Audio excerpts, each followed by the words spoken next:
Circa 700 persone hanno sfilato per le strade di Torre Belvicino, il piccolo paese vicentino subito sopra Schio, dove proprio nel giorno della memoria, fuori dalla sede Arci e Ampi, è stato affisso un delirante e offensivo volantino razzista.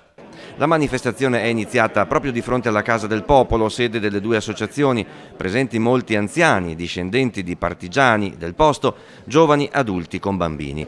Qualche bandiera italiana fuori da abitazioni e negozi e poi il raduno con i discorsi nella nuovissima piazza comunale intitolata ad Aldo Moro. Torre Belvicino ha accusato il colpo di questo schiaffo morale. È una cosa che ci ha fatto male, che però noi anche come amministrazione vogliamo combattere, soprattutto insegnando ai nostri ragazzi la storia, raccontando quello che è successo e facendoli partecipi appunto della verità e andando contro a queste forme di idee negazioniste.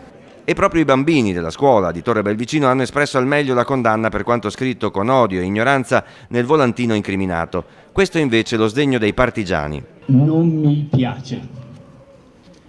Sono troppi ormai gli episodi di chiara atrocità fascista che avvelenano i nostri giorni. Non passa giorno che non si debba registrare l'offesa al sopravvissuto ai lager,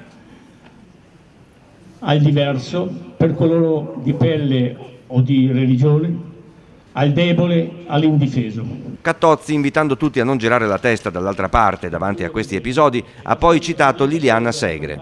L'indifferenza è più colpevole della violenza stessa.